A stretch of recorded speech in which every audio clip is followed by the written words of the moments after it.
If you've ever listened to this program, you know how often I'm wrong. Good morning, Rick Swink. You know how often I'm wrong. I mean, it's every segment, every other minute in every segment for 16 years now. It's the show. It's what it is. It's actually called Pete is Wrong. Well, Dame, I'm so used to being wrong that it generally doesn't bother me whatsoever. Do you know what I mean? Yes, but I am listening with rapt attention. There's a wonderful intro. Please continue. Good morning, Andy. Good morning, Jen Myers Howell. Sorry, I just felt like doing her whole name or government name. Dame, I've been quote unquote wrong on national television for the last 5 months about various economic topics. I'm the economic expert. I don't know if you knew this. Add that to your LinkedIn, please. Yes. Good morning, Chris. Good morning, Jeremiah. So I go on TV and Pete, what is it's actually a very nice young woman who interviews me generally, but what do you think about the job? What's going to be in the jobs report? And I'm like, look, I'm skeptical. I think there'll be a rough jobs report. I think it's going to be a sign that the economy is slowing down and we got some labor force issues. Okay. Continue. And then jobs report comes out and it's like killer jobs report. And so then in the next month, I go on right before the jobs report. Pete, what do you think is going to be jobs report? I'm like, you know what? Look, I'm telling you, with these tariffs, everything, jobs report is going to be terrible. Jobs report comes out. Jobs report's good. So this happens like 4 or 5 months in a row. Today, the July jobs report came out, Dame. Mm-hmm. And not only was it bad, but they revised previous month's jobs report significantly lower that would have made me right for the last several months on television if the numbers had been right at the time. And I'm really frustrated by that because I don't mind being wrong, but I don't want to eat a wrong when I'm right. Is that fair? Totally is fair. I mean, it's not like there's a little retraction or a little, is something they can throw in the chyron next time you're on the screen that says, by the way, Pete was actually right based on the revised numbers. I was on there on Monday. I mean, look, I'll take an L. I'm a grown up. On Monday, I was on there. Hey, what do you think about the tariffs with Russia right now? And I said, hey, I don't know. I have no idea. I don't even know anything about them. I'm glad you asked. And they keep inviting you back. Yeah. I'm telling, like, I'll take that. Like, oh, hey, today's expert doesn't know anything about anything. And I'll just be like, I don't know. And I just said that. And now come to find out, I've known what I'm talking about. It's frustrating. The government was gaslighting you, essentially. I have so many thoughts. I mean, I could do the whole show on the tariff stuff right now. I'm a little bit fired up. We maybe do a little bit. I mean, certainly. Who's that one guy who emailed me and said I'm like hardcore MAGA and he doesn't want to listen anymore? What was that guy's name? Nobody knows. It turns out I'm not. The guy just literally has the worst comprehension skills of all time. Yeah. I mean, you want to talk about misreading the situation.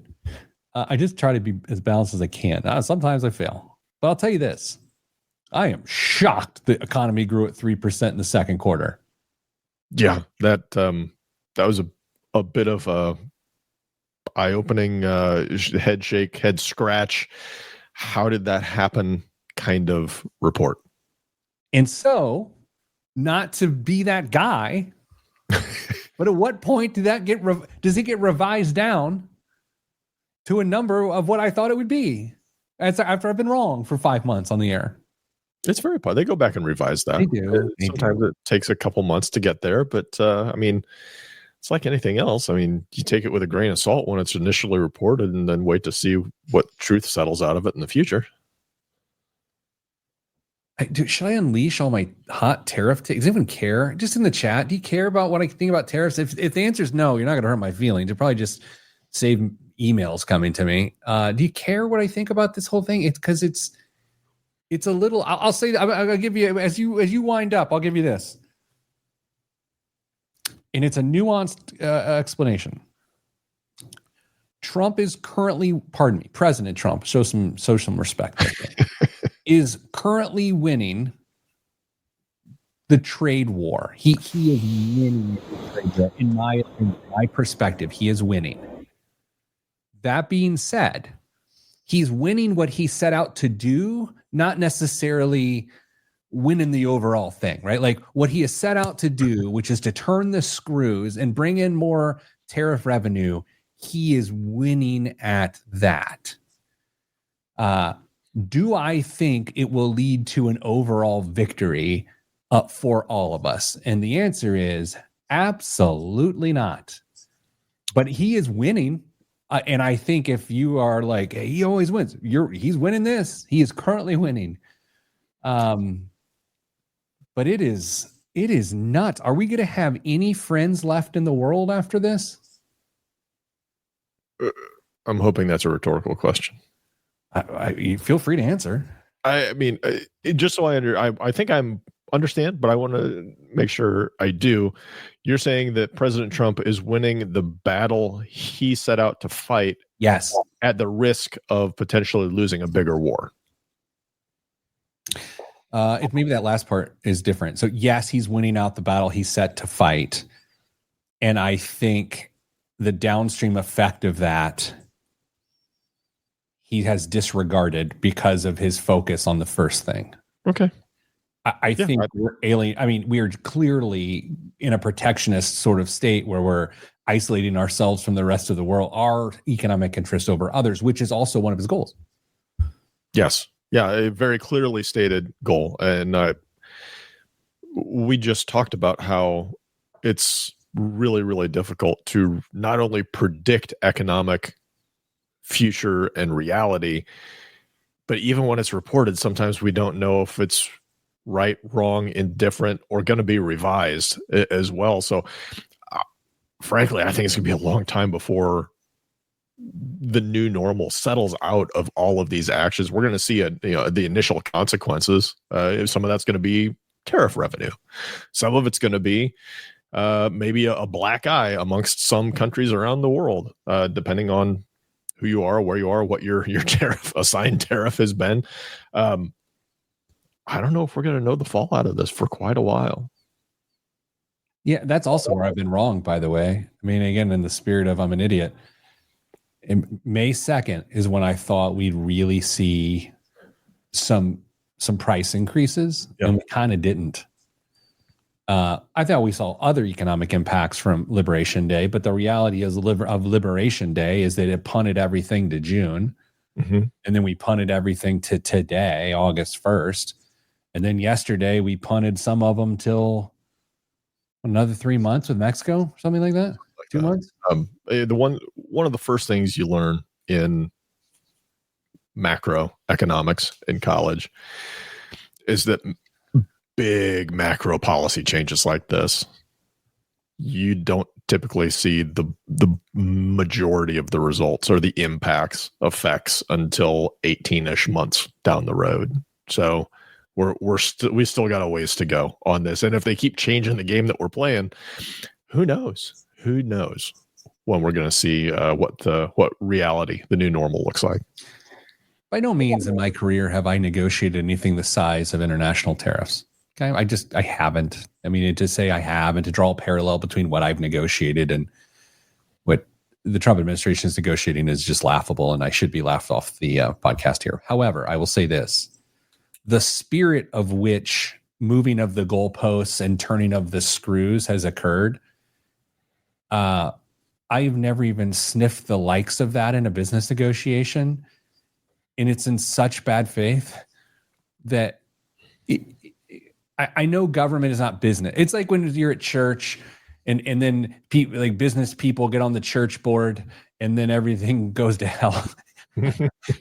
Because it's like, well, it's a church. It's not a business. You can't run it like a business. And I think government, you can't exactly run like a business, but at the same time, man, I can't imagine being in a high stakes negotiation where you're just getting bullied. It's pretty wild.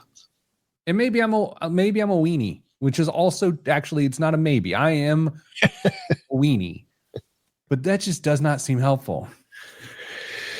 Yeah, I mean, my experience negotiating international trade is the same as yours, and so I don't know what goes on behind the scenes and what those discussions actually look like and the considerations that go into it. And I can't even feel reasonably confident giving some kind of an opinion on the performance thereof of the parties involved. But my gosh, I don't know.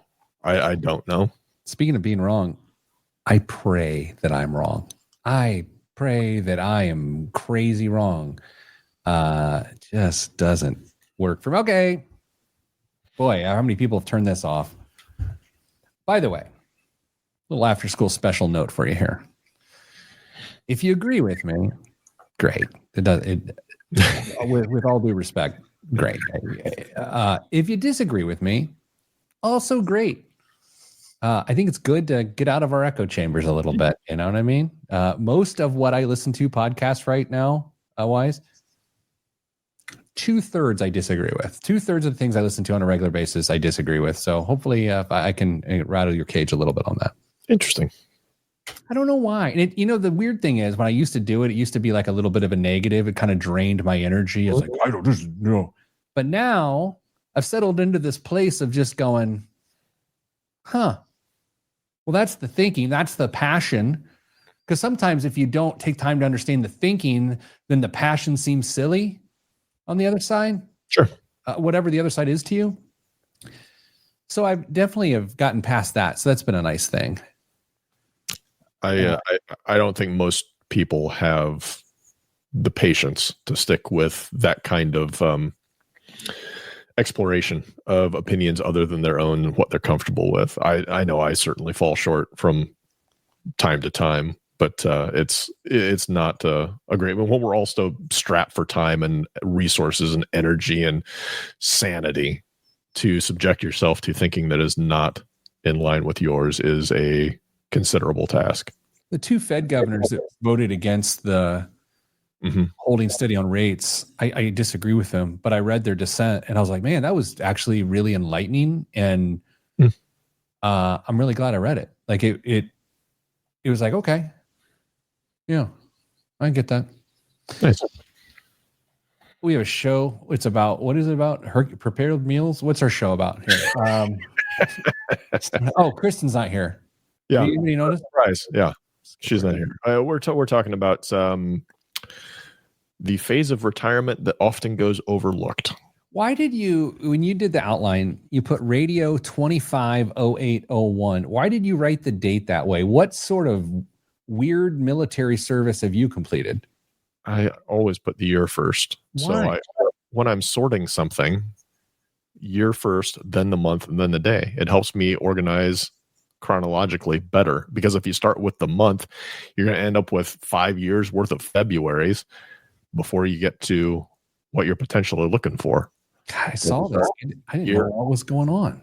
Am I nuts at doing year, month, day?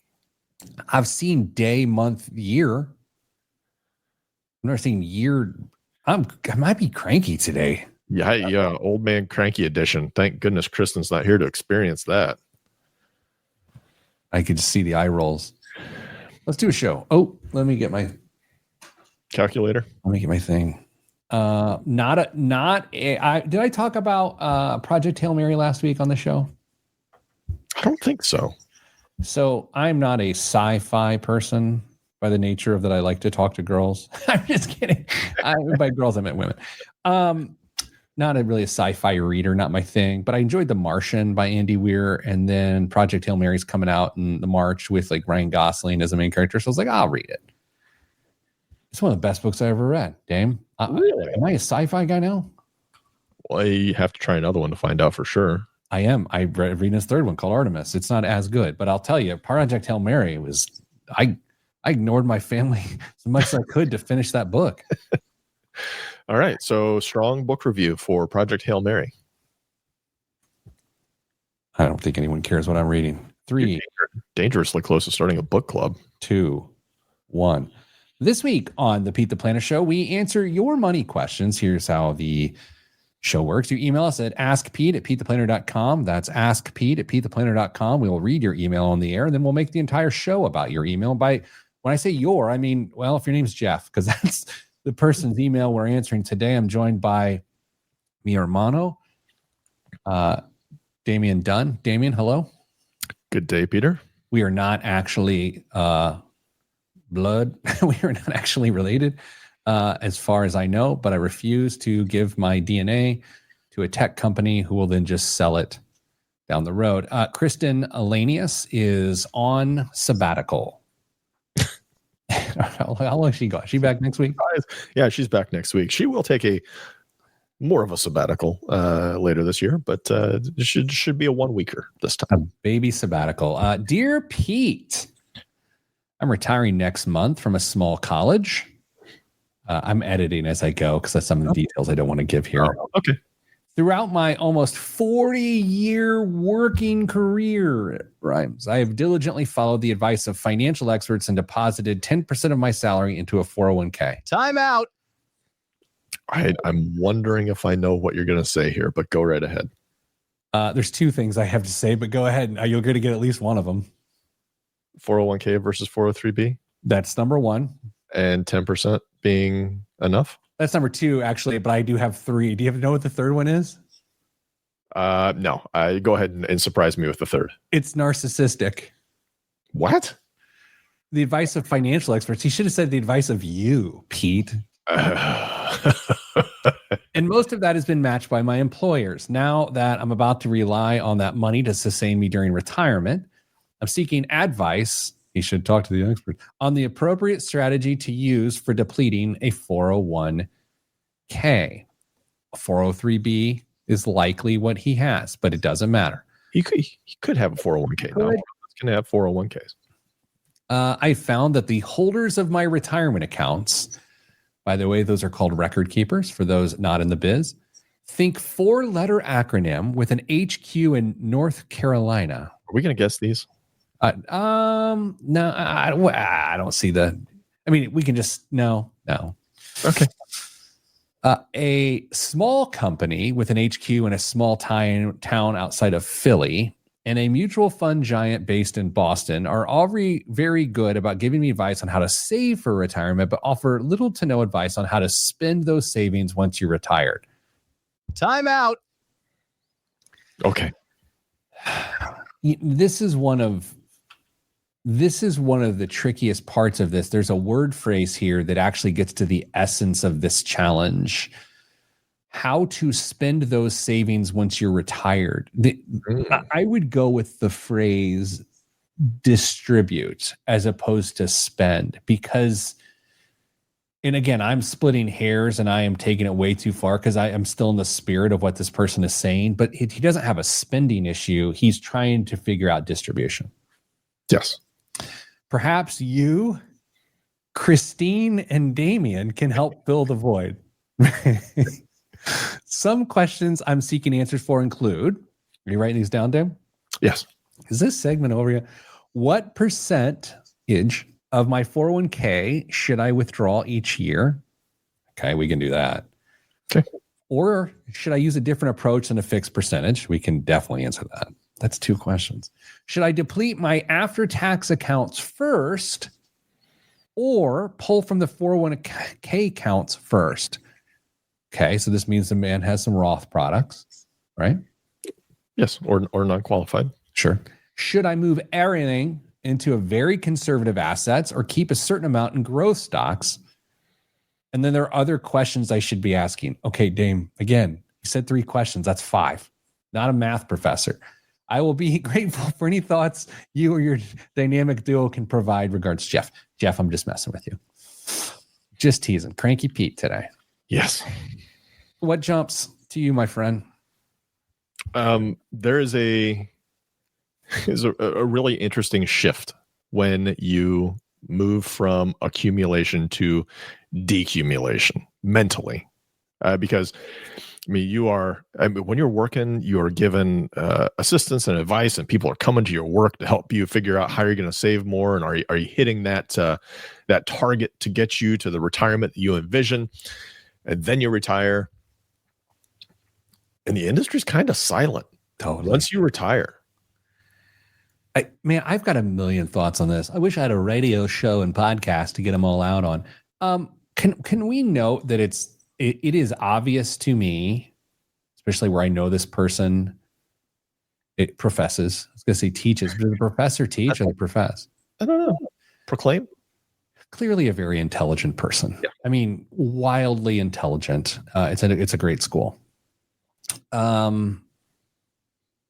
there's so many little elements of personal finance and invest in financial planning that are misconstrued here that it really proves the point to me that even the smartest people need help at the distribution phase of their financial lives. This person clearly for 40 years got some advice from some of these companies and was able to really do it. And, I'll really in a really good job. We don't know balances, but I still get the sense that they're in a really good position. Mm-hmm. It's really interesting that you say that because your money aptitude doesn't have to be in lockstep with your overall specialty aptitude at all. I remember very, very early in my career was trying to learn how to run operations for an independent financial advisor, and a very successful medical professional walked into our office that they'd had a relationship for a while and just retired, walked in very upset and didn't understand why he wasn't still getting a paycheck at that point. Because they had covered what was going to be available and how much money they could spend, and the goals they were still going to be able to do and accomplish in retirement. And they hadn't gone to the part of how that was actually going to translate, that those dollars were going to be there. And it is sometimes overlooked by financial professionals, even with the best of intentions, to make sure that their clients are in a great spot and understand what's going to happen with potentially their most prized possession, the retirement assets that they've built up over all those years. So communication definitely needs to be ingrained as a top priority for everybody involved. I don't know if this occurred to you in the planning of the show or just now like it did for me, since I just looked at the plan for the show, but we're going to be all over the place on this episode. I mean, we're going to get to the heart of how do you take money out of your retirement plan and your assets and for that matter, Social Security, and how do you actually create an income strategy for retirement? Mm-hmm. That's the heart of what we're doing today. But we're going to be going all over the place. And Dame, I think the point you just made is maybe the strongest point we're going to talk about today, is that this gentleman, Jeff, spent 40 years, and I'll go with it, perfecting accumulation, mm-hmm. at least attempting to perfect accumulation, with understandably no thought towards distribution or decumulation, as you called it, right? Yeah.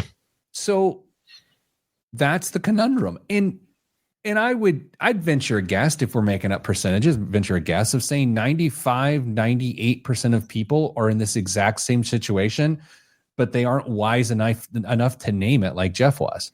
Yeah. And decumulation is way trickier than accumulation. It really is, especially when you are proud of yourself, understandably and appropriately, for the job you did in accumulation. I described it yesterday with our friend Tyler, I believe, or it was a different webinar I was doing. I view retirement planning like training for a marathon, and then retirement like running the marathon. And so often retirement feels like the finish line. So it's with that idea that we'll come back after the break. How do you actually distribute your retirement? That is next on the Pete the Planner Show. I'm PTP. This portion of the program is brought to you by Herculean Prepared Meals. Today is steak and eggs day here in my face. Look, I'm busy. I like really delicious food. And at this point in my life, I like really nutritious food. It's going to make me healthy. And I like convenience. And so it's with those four issues that I'm dealing with that I want Herculean Prepared Meals in my face every single day. Every day, honestly, every Monday through Friday for the last 3 or 4 months, that's what I've eaten. I'm down about 30 pounds. They are not a weight loss organization, but I can tell you this, when you watch what you eat and they're good macros, it is good for you. Yesterday, I tried for the first time the smoked pork mac and cheese. Oh, And it was in my face and it went down my gullet and it was delicious. And you're wondering, 30 grams of protein, 51 grams of carbs, and 14 grams of fat. You can have this delivered to your door, frozen. They are frozen. They are frozen. They are flash frozen. And after 3 minutes and 45 seconds and peeling back the film, you'll be jamming hot food into your face. That's Herculean prepared meals, the best part of every day of my life.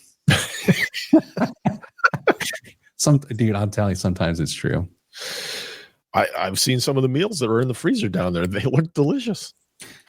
Today's steak and eggs day for me. It's like ribeye that's chopped up in like an egg with some pesto and some cotija cheese on top, all over roasted potatoes. And I love it. And our colleague Molly loves to mock me for eating steak and eggs for lunch, and I just roll my eyes. She's clearly never had it for lunch. She hasn't, but she should. Some of you have actually texted me or emailed me with pictures of you buying Herculean prepared meals. So if you go, just tell them Pete sent you. Dave, my anniversary was this past week. Happy anniversary. And I gave you a little bit of context off the air last week of my ring situation I was dealing with. You want to hear the conclusion of this story? Yes. So I saved up. I purchased a nice ring for my wife for our 25th anniversary. Of course, I planned, so I ordered it in June. Not only did I order it in June, but when I was there in June, I went to the computer, their system, which we've been buying jewelry for a very long time, and they noted her ring size. So it's there because every purchase, it was there. Nice. Then I was having her engagement ring sort of polished up and stuff for her. That was the guise of me, this whole thing, because I'm a planner. So I had him remeasure that because I'm about to order a ring. She's got very thin fingers, or not thin, narrow. What cylindrical? What she got? Tiny fingers. It sounds like cornichons. And so anyway, they measure that ring. So I order that ring size. Takes a long time because they gotta whatever, schmelt it. Comes in. Do a whole little presentation on the anniversary. You know, overdone, annoying, self-indulgent. You guys know me. Romantic. Self-indulgent. Okay. Yeah. And so she goes to slide it on, and it gets like just below 1, 2. Would you count top from the finger to count knuckles? What do you 1, 2? What do you go from the bottom? The big knuckle. Okay, the big knuckle, still slender, and and she gets it on, and her finger starts swelling up like a kielbasa. Oh no! And I'm like, oh my god! Literally, I think I've talked about this on the show before. I love to do nice things for my wife. I really genuinely do. The number of times in my life that it's backfired is just laughable. I can't win. So anyway, didn't fit. And fortunately she can go and she's getting it stretched and we'll get it back today or whatever. But I took the hard L. I was upset for like 3 hours about it. I'm still upset about it, clearly. Yeah. You know what the funny part, the gift of the Magi part of this? She bought me a silicone sort of workout wedding band, you know, because I've been working out a lot. And it was too small as well. That's awesome. Yeah, we don't understand the girth of each other's fingers. Yeah. Or something like that. Well, yeah. You want to do the next segment? Yeah, then talk about the alternative. Talk about your wife's fingers more. Yeah. Okay. Anyway, I tried. I think you succeeded, Pete. I don't know, man. How were you backfire? Did you backfire? You couldn't have had her try it on before you gave it to her to know. I double system went to the computer with almost 3 decades of data physically measured and still failed. I don't think that's your fault. It feels like my fault.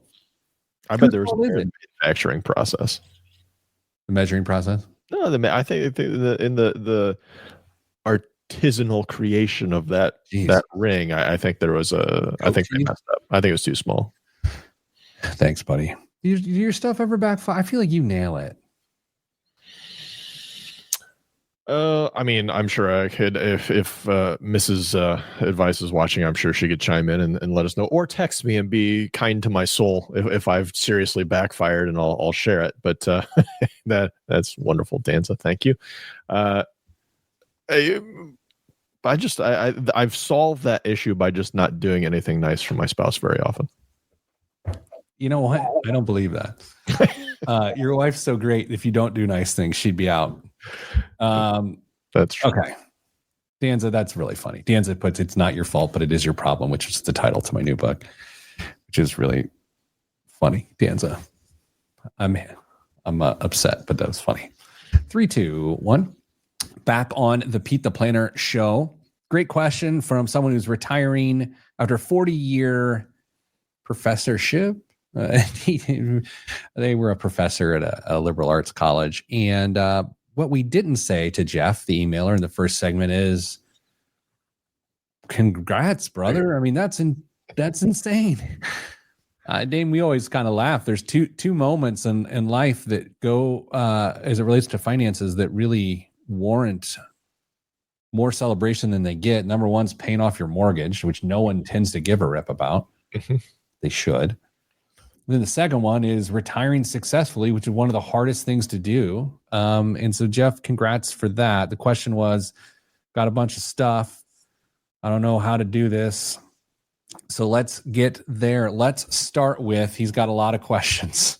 How much should I withdraw? Dame, how much should Jeff withdraw? Do we want to just use $1 million as our round number here? Is that helpful, or is that too unapproachable? So we do 500,000. No, let's just stick with $1 million. It's a little easier to roll with that. And over 40 years, hopefully, and 10% consistently, hopefully that's a reasonable number as well. The rule of thumb, and Pete, I know how you feel about rules of thumb, just as much as I do. 4% rule was always the rule of thumb, meaning that if you can take the balance of your account on December 31st, you can plan on spending 4% of that over the next year, and given average markets, you should be okay for at least 30 years. What research shows is that you're often well prepared for an additional time period beyond 30 years, but a lot of that has to do with some of the other components that go into it. How are you invested? When did you start taking the money out? Which we'll talk about that in the next segment potentially as well. But the 4% rule has been around forever, and it's just a good place to start to say, am I even close to being on track? If I can make the 4% rule work, I'm probably reasonably on target to be able to retire. You know where people always outsmart themselves on this one? And I mean, again, Jeff, by all accounts, is a very smart person. Like, I have no doubts about that. But this is where smart people ruin this. They'll say, yeah, but I'm not likely to live 30 years, so let's take more money out. Or they'll say, well, I don't want to leave anything behind that doesn't matter to me, so let's take more money out. Sure. And it's that not knowing when you're going to die, and then they'll try to get into, well, my grandpa died when he was, my grandma died when, I've got cirrhosis, I don't even know any disease. And then you start doing all this stuff, and then you mess around and you take the wrong amount out, and then you're proven right if you die, and you're proven wrong if you live, and you never want to be proven wrong if you live. This is one of the biggest challenges when it comes to financial planning, is knowing how long you got to plan for. If you go to a financial planner and you say, I can guarantee that I only need money for the next 10 years, they will love you forever, because they have a big answer to the puzzle that is retirement planning. How long do you need the cash? When we're talking about somebody moving into retirement and having an open-ended need for cash, it gets a little iffy at that point. We can't tell you roughly how much you should be taking out. We would love for people to be able to spend those first few years out of retirement, the go-go years out of retirement, being able to go out and enjoy and travel and do whatever they want, because we know it's going to be followed by slow go and then no go years after that. And I can't take credit for any of those. I heard it on a podcast. I've seen it in print. Don't know who came up with it first, but I really kind of like them. That always messes me up too. That I didn't come up with that. And it really bothers me. Yeah. It's really good. So let's talk about another aspect of this, Dame, that is inevitably going through a person's mind. Let's say you got $1 million. Would you agree to the average person and above average person, $1 million sounds like a lot of money? Yes. Okay. I agree. I was clearly leading the witness, but I also feel that way. Do you believe that $40,000 a year of income sounds like a lot of money? No. Now, and look, I'm not here to say whether it is or it isn't, but how a person is moved by the phrase $1 million and how a person is moved by the phrase of $40,000 a year of income, those are different movements. And that becomes the other problem here.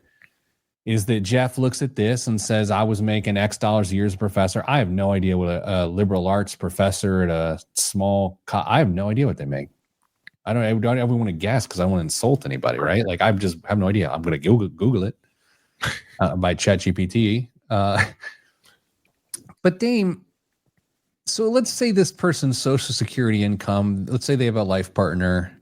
They're at that age. Let's put $4,000 a month total for Social Security. Just to be very conservative. 40 years of work. I go higher than two for, well, I guess you're not ascribing income to the spouse. So, okay, let's go with 4. Yeah. Just for giggles. Sure. $4,000, $48,000 a year. Got $1 million. They're stacking 40 on top of that. And now they're at $88,000 or $84,000, 88. What? My math, $88,000. Did you see that short circuit on a Friday? That was great. Oh, my head's smoking. $88,000 of income. I would guess, again, this is our job. The person does not have a mortgage. I would guess that their expenses are greatly reduced. Mm-hmm. And I would guess their after-tax income to be somewhere in the $5,000 a month, maybe a little bit more range. You know, I don't think that's unreasonable. Yeah. And it's not for me to say that's enough to retire, but I'm saying based on the lifestyle of a college professor, not knowing exactly what they make, that's a feasible, doable situation. And to the point of the email, his job at this point is just to not mess it up. Yeah. Am I missing something here? Because he never asked us, because he didn't give us the totals of his assets, but this seems like a wholly achievable retirement situation. I'm not struggling to see the retirement confidence issues or success issues, but I am wondering how can he mess this up? He can mess this up if he doesn't have $1 million. He's got $500,000 and he still tries to get $40,000 a year out of it, which is 8%. That's where this thing just gets blown up. Yeah, if we're way off on expenses, that's a potential big issue. Yeah. If there are some spending issues in the first couple of years that are paired with bad market returns, that could potentially be a big issue. If we're in the ballpark on some of the estimates that we've made, I think there's a really high likelihood that things are going to work out just fine for Jeff in this case. Now, some of the other questions I asked, around an efficient withdrawal order, what kind of assets do you focus on first?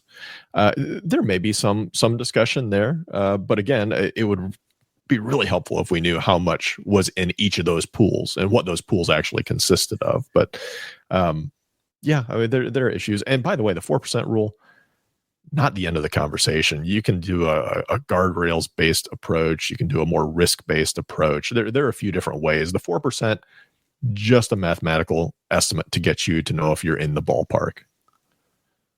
Yeah, it's I don't want to say it doesn't matter the order of which this person takes their income from what pools. I think the question maybe we'll talk about when we come back after the break is the one thing that they didn't really mention. Do they want to leave an estate? Do they want to leave a legacy? Are they trying to grow it in that regard? Or is this just a one and done situation? We'll do that next, right here on the Pete the Planner Show. I'm Pete the Planner. I just chat GPT'd. Which is a tenured professor make a small liberal arts college. And it was exactly what I thought. I mean, my guess was in the middle of the range that it showed. What's your guess? Do you want me to slack it to you or say it? Oh, we can say it. I mean, I just didn't want to do it on the radio for some reason. I don't know. I'm an idiot. And nothing I'm saying makes sense. 80. My guess was 90. It's 70 to 110. Okay. So I was right there too. Humanities, social sciences are on the lower end of the scale. Natural sciences and computer sciences and econ are on the higher end of the scale. Sure. The average is 95,000. Oh, there you go. So that's in line with the economics of how I'm thinking about this. Yeah, I was trying to figure out if we could try and deconstruct what the contributions would have looked like over 40 years. But that's going to be way too much work. All right, I got this. You going to try and GPT it? Yep. All right, let's say a professor saved 10% of their income. This is such good radio. Yeah, that's what I was thinking. 40 years. I'm going to say their ending salary. Oh, this is going to be great. This is why we are not going to have jobs someday. Their ending salary is $95,000, assuming an 8% rate of return. Are you comfortable with that? Yep. Rate of return.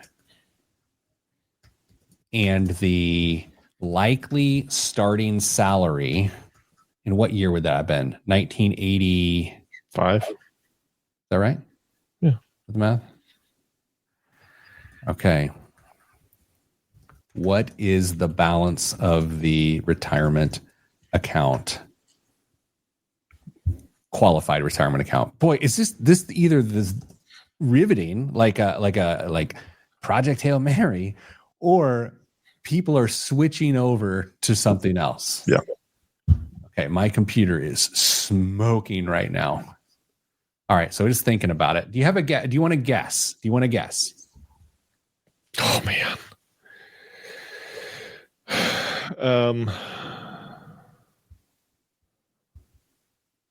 1.4. Oh. I'm going to go 875,000. Oh boy. One of us is going to look really bad. Okay. It paused. It said, let's break this down. And then it paused. So now it's on it. Okay. It's on it. It's going. We're not going to have jobs. We're not going to have jobs. We may not have a podcast either. Dude, I'm not kidding. Matt Damon feels like he's sketching on a blackboard here right now. Okay. Are you ready? We got it. And this is intense. I got to send you, there's letters and numbers I've never even seen. $900,000. Who is your boy? I think Jeff was a better investor than that. He got closer to 1.4. Based on what? The 8%? More than 8%? I don't know. I'm just trying to save face, Pete. Thanks. Jeff, if you're listening to this and you're not so insulted by everything else we've said about your situation, look, no one knows who you are. Can you email me and tell me what your balance is and also your social security number? All right, Dame, are you ready to go? It's not unreasonable to think that he would have done better than 8, but I think 8's pretty conservative. But Jen, did you include the match? Oh, we didn't.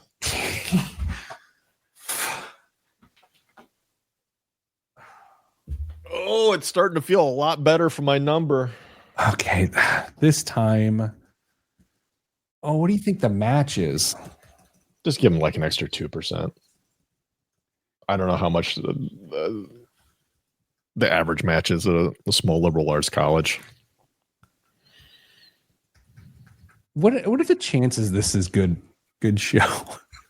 I mean, we're dwindling to like 7% chance that anyone gives a rip about this. And I haven't gotten any messages from our producer yet, so either he's asleep at the wheel or he's just as enthralled as we are. All right. It said for the first 5 years, we're going to employ it was 4%. For the remaining 35 years, we're going to say it was 8% based on trends of liberal arts matches. Okay. Well, Mrs. Advice just sent me a message and said they take better care of employees than what our initial estimate was for. Jen says she has somewhere to be in 15 minutes. All right. Oh, no. 1.5 million. Oh, hey. What do you know? 3, 2, 1. Back on the Pete the Planner show. Just doing a little math off the air. Turns out I'm due to have no head on my hair within the next couple of months due to stress.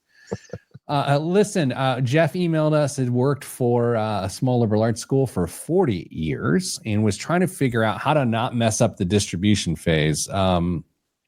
Dame, as we talked earlier in the show, most people they find themselves comfortable by the end of the accumulation phase. Mm-hmm. And the distribution phase is so wildly different that they sort of freak out. So there's some questions we need to make sure we talk about here, or answers. Number one, I do want to talk about the concept of annuitization, and I want to talk about the concept of pensions here in a moment. But maybe let's start with this idea of how conservative should Jeff be. He's like, do I just be very conservative and then go and put a little bit at risk?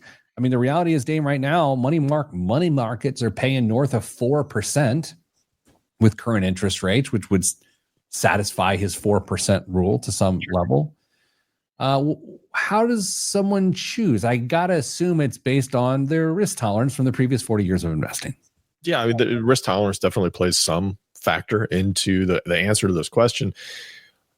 Some of it has to do with the other goals that you've got for the cash that you've accumulated as well. You want to spend every penny of it, or at least as much as you can before you move on to post-retirement. Do you want to leave cash to somebody else? That might influence how you're going to invest the dollars as well. How much you have to start with is going to be a big factor in that. I mean, if you've got a ton of money, way more than you need to hit your retirement goals, your annual income retirement goal, you can afford to be a little bit more conservative, which might sound counterintuitive. But if you don't have quite as much or enough as much margin in how much you've saved, you've got to plan for some growth. You have to be able to grow that money that you're not spending so that you can keep up with the potential downs when they eventually happen in retirement as well, which might be really uncomfortable for some people. I understand that, but growth is an often overlooked component when it comes to making sure that you have a stable retirement income experience. You know what's interesting here is this idea that in accumulation, I'm willing to calculate based on what I've saved and what I'm committed to saving, what's the minimum amount of return I need to get on an annual basis. And I think that is a reasonable way to invest. What I just heard my brother say is that in decumulation, do the same thing. What's to accomplish my goals? What rate of return do I need? And then don't do anything more than that if you've got enough assets. Like why? Maybe the answer is 2%. Maybe it's 2%. If it's 2%, by the way, a balance of 1.5 million, that's $60,000, $5,000 a month of income. And now that, along with Social Security, Dame, literally recreates the person's income. Sure. And we've talked about this document before on the show, an investment policy statement, IPS. And that can help you guide the decisions that you're going to make in retirement, because once you know that target return that you need to make all of this work out, you can start to say, okay, I can accomplish that by doing X, Y, and Z, and I don't have to worry about these other things. And this is the amount of risk that I need to take to accomplish this. And it really helps streamline things anywhere from the investment decisions that you're making to the emotional side of things, knowing that you don't have to wring every single opportunity you can get out of your portfolio. You just have to hit that target or be within a certain range of that target. And that can very, very much help not only you as the account owner, the person experiencing retirement, but if you choose to seek professional assistance going through this, keeps them on target as well by not exposing you to additional risk while making sure that you take the appropriate amount of risk at the same time. I do think this person, Jeff, should talk to a professional. I'm not insisting, but I think it's a good idea. And it's also under this idea, Dame. He mentioned 3 different accounts, at least. People trying to distribute money from 3 different accounts through 3 different allocations and then coming up on RMDs at some point is an absolute recipe for disaster. Sure. You've got to know, you got to stay on top of a few different things, but he also talked about a strategy on where you're going to take money from. There might be a very, very good reason to take money out of one account or prioritize taking money out of one account based on the balances that you're seeing there, as well as what the expected income is in retirement as well, to try and maybe set up distributions from accounts in a way that's going to minimize your overall tax burden. So there's not one blanket statement that I can tell you on this is how you're going to do it, because it's a little bit more nuanced than that. But you could absolutely get that strategy by sitting down with a financial professional, a certified financial planner practitioner preferably, and let them run the numbers and say, hey, based on what you want to do, here are the resources, here's the money it's going to take, and based on the account balances you've got in these different classifications, here's how we're going to go about doing it. And it even talks about asset location at that point, making sure that you've got the right assets in the right accounts to make sure that you're going to either have a tax efficient experience in retirement, or that you're going to be able to pass on dollars to people after you move on from retirement in the way that you want to as well. Sometimes when people are in this situation, they will purchase an insurance product called an annuity. Annuities are issued by insurance companies, yet they serve as a form of investment. And there's 2 main ways of which a person can create an income stream off an annuity. The first is very similar to what we've just talked about here, which is just to take withdrawals on a structured or an unstructured basis. And that's wildly common. Another way to do it, especially when there's risk that you'd love to sell, you'd love to buy the transfer of the risk is the better way to say that, is people do what's called annuitization, which is they give up most of the access to the principal and then just take a payment for the rest of their life in the form that feels like a pension or it feels like Social Security. Now, I'm going to make a sweeping statement here that you should talk to your financial advisor about, but when you have just barely enough to not exactly enough, I think an annuity makes more sense. When you got more than you need, I think you have more flexibility outside of an annuity. Dame, how many emails am I getting? I don't think you're too far off on that. If you're in the camp where you've got a significant amount of assets, I think there's still room for a potential annuity purchase in that scenario, because you could say, you know what, I just want my living essentials covered. I guaranteed. I want to make sure that check shows up to cover X, Y, and Z every month. Yeah. And I'm going to play around the margins with everything else after that. And if I have great years, great. If I don't, I won't spend as much and I'll be fine. But I want to make sure there's roof over my head, food on my table. I've got enough for healthcare, all of that stuff. And then whatever's left over, we'll go have fun with, or I'll give away, or whatever it is. So I think there's room for annuities in just about any. I'm not saying up here everybody should have one, but I think there's a reasonable option for annuities. And then to use them right. It's not just, oh, now I have one. It's, are you going to annuitize versus are you going to create just a normal distribution stream? As we wrap this question and segment and show, and as we head on to our Blom and news segment, Dame, I still think the biggest question I have for this situation is, what are Jeff's goals? Yeah. Does he want to leave an estate to someone? Mm-hmm. Because then the strategy you just said of like, I'm just going to take what I need to live on and the rest can grow and grow and grow and grow. That is a brilliant technique to grow an estate. And speaking of life insurance products, buying life insurance as a leverage point to grow an estate is a wild way to go, and not in a negative way. Let's do this. Coming up after the break, the biggest waste of money of the week. If I remember correctly, Dame, you're an ice cream freak?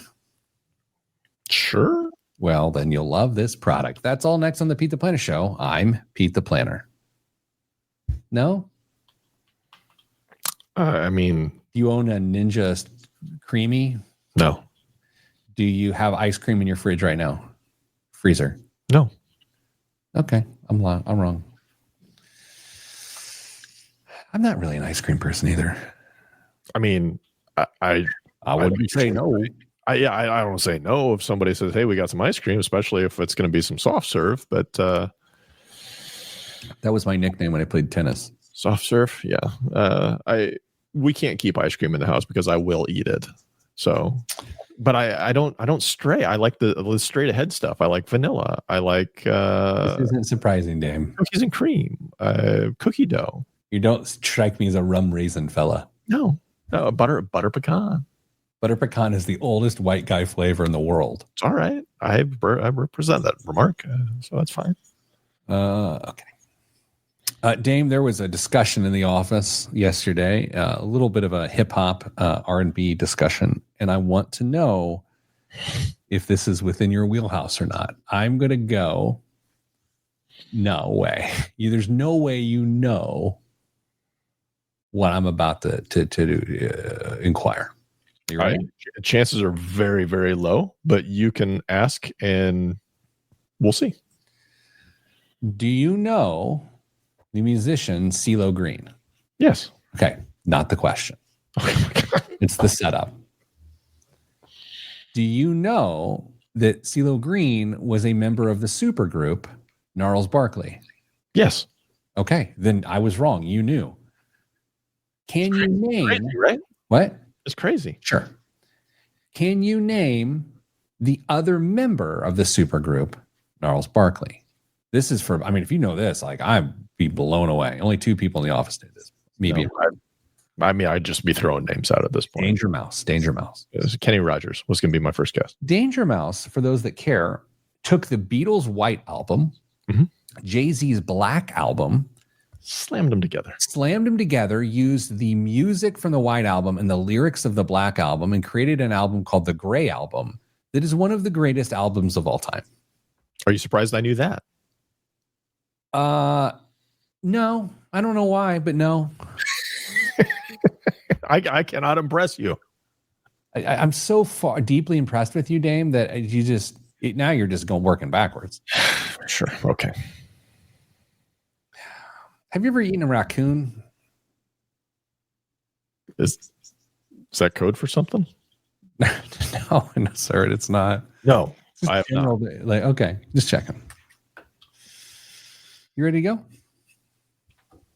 3. Now I'm thinking about raccoon. 2, 1. This week's biggest waste of money of the week, right here on the Pete the Planner Show, is the nude ice cube ice cream cup. When it comes to hospitality, presentation is almost as always. Oh, let's start over. When it comes to hospitality, presentation is almost as important as what you are presenting. Time out. Do you buy that? Wait, let me say that again. I mean, when it comes to hospitality, presentation is almost as important as what you are presenting. Does that make sense? No, I don't either. Crafted from lead-free crystal, this rectangular ice cream cup is designed to resemble a block of frozen water. Time out. There is a word for that. I can't. It's on the tip of my tongue. Ice. Oh.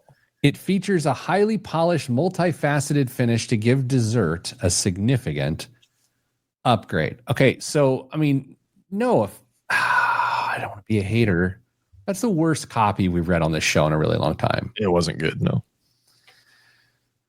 Mary in the chat asked, does anyone remember Linder's ice cream? Oh, you bet you I remember Linder's ice cream. There's one down the road from my house, and I liked ice cream then. Dame, what do you think this block of frozen water canoed out to hold ice cream? This basically looks like the troughs at IMS in the men's restroom, but made of frozen water. What do you think one of these things costs?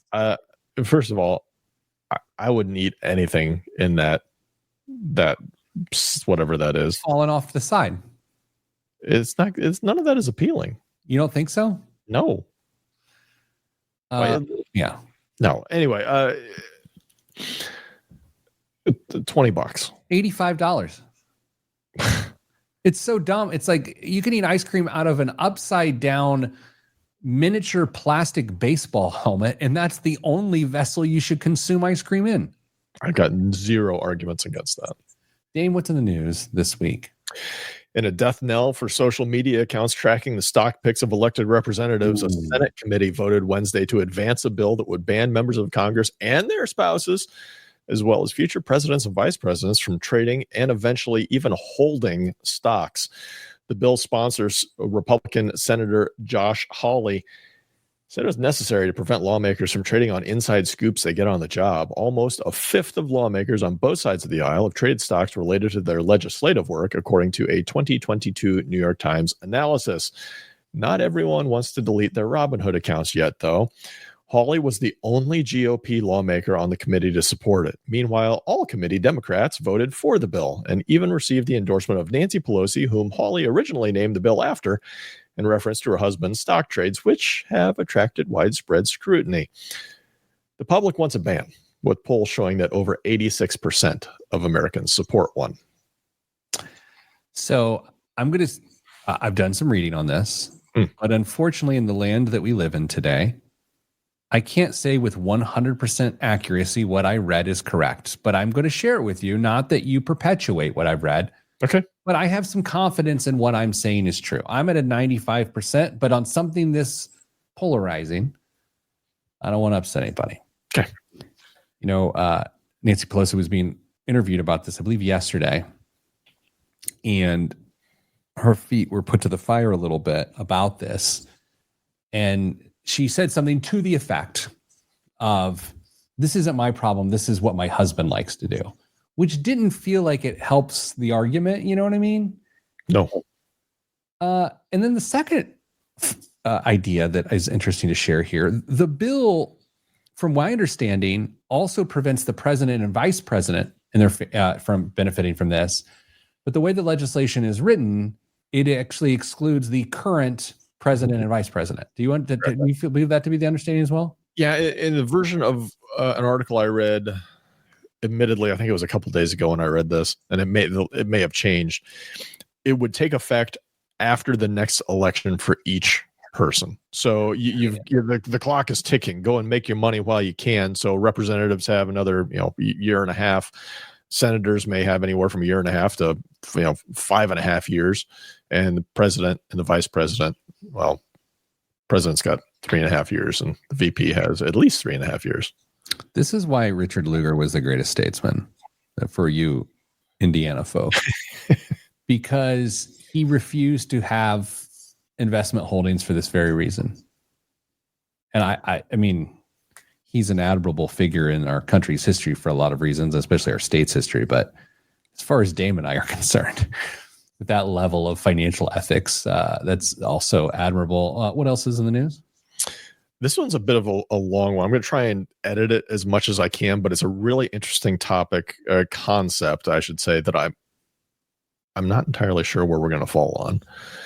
Shoppers in Norway are seeing something new and maybe a little unnerving at the grocery store. At Rema 1000, one of the country's biggest grocery chains, digital price tags line the shelves and can change in real time. We're talking up to 100 price changes a day on a single item. The price of milk or eggs might drop by 10 cents, blink, and then bounce again minutes later. especially during holidays when stores are competing aggressively against each other. The system's designed to beat the competition with the touch of a button, lower the price, wait for the rival store to match, and repeat. It's a race to the bottom, or at least to the cheapest cucumber. Experts say it's just a matter of time before we see the same thing here in the U.S., but not everyone's convinced it's the whole story. As lawmakers have raised red flags, warning the tech could lead to surge pricing like what you see with Uber or airline tickets. Imagine ice cream prices jumping on a hot day or party supplies spiking before a big game. It's enough to make people nervous, and companies like Kroger and Whole Foods have been quick to insist, we're not doing that. So it's worth noting dynamic pricing isn't necessarily gouging. In some stores in Europe, the system is used to fight food waste. For example, in Netherlands, the Albert Heijn chain cuts prices up to 4 times a day on items nearing expiration. It helps them clear inventory and saves over 500,000 pounds of food each year. What a great idea. Anyway, I'll skip the rest of it, but dynamic pricing for grocery items, Pete, what do we think? The butcher counter at the store where I buy nice meats has this. Really? And I don't stare at it long enough to know if it's changing in real time, but it definitely changes from week to week. Yeah. My view of this is interesting. Where was the country where Albert Hygiene? What was that? I think it was Norway, if I remember. Okay. Yeah. I don't know the capitalistic tendencies of the Norwegians. Great. That's Netherlands. Oh, well, neither the Netherlands. Yeah. But I do think that the capitalistic nature of Americans does make one skeptical of this compared to the Netherlands. Right? Sure. Yeah. I mean, I think about the families that are just scraping to try and make this work, that are going there with a budget and they know exactly what they can spend. And by the time they gather everything and get it up to the checkout, they may be off. The prices may have changed from the time they start their shopping, pick an item up off the shelf, to the time they get to the cashier. It just doesn't seem sustainable to me. I'm a capitalist. I am. And I don't say it. I don't feel like there's shame in it. I think there are elements of capitalism that can get gross. This feels adjacent to that. I'm not the biggest fan of this idea. I too am a capitalist. One more, Dane. What else is in the news? Microsoft became the world's second $4 trillion company. The tech giant crossed the market cap milestone as investors reacted to its fourth quarter earnings report, which showed high growth in its cloud computing services, bolstered by demand for AI. It joined NVIDIA in the $4 trillion tier. Well, NVIDIA is getting smacked in the teeth this morning thanks to all of the jobs and tariff madness, and so is Microsoft. Hey, that's good. Will we know anything next week, Dame, about the impact of all of these new tariffs? The answer is no, of course not. Kristen might be back to bring sanity to the show. Maybe she won't. No one knows. Do you know, Dame? She'll be back. Okay. That's it, everybody. Send you good vibes because good vibes are all that's in the budget. I'm Pete the Planner, and this is the Pete the Planner Show. All right. Well, there's that. There it was. Quincy says, I've seen digital price tags in a grocery store or two down here in Evansville. Yep. The article had a piece in it that said they were starting to roll out in different stores across the country, but they haven't gone quite as far as the dynamic pricing yet, at least according to this piece. It is an interesting story because you take the dynamic, real-time dynamic pricing out of it. It's friggin' genius. Sure. Yeah, no issues with that. Yeah. You add dynamic pricing into it, and then all of a sudden it feels somewhat sinister, and then it has you questioning every piece of technology that at one point seems genius. Yeah, it's only a matter of time before, if that gets implemented, that somebody puts a GoPro across the aisle from something that's really, really commonly used just to watch how often, or will we get trackers? So like websites that track prices at different places. I don't know, but 100 times a day seems aggressive with your price changes. Or you've got your cell phone on you it has your financial data. It knows what you can afford. And then it changes the price to a higher point because you're a bigger target. Oh, that's too dark. I got to go. That's drinking lunch. What if you can use your phone to capture the price of the item, the time that you took the item off the shelf to lock in that price? Then it feels like Black Friday. People just rush and it's like, I want the London broil. Everybody just hovering around bacon, waiting for it to go down. Stay getting money.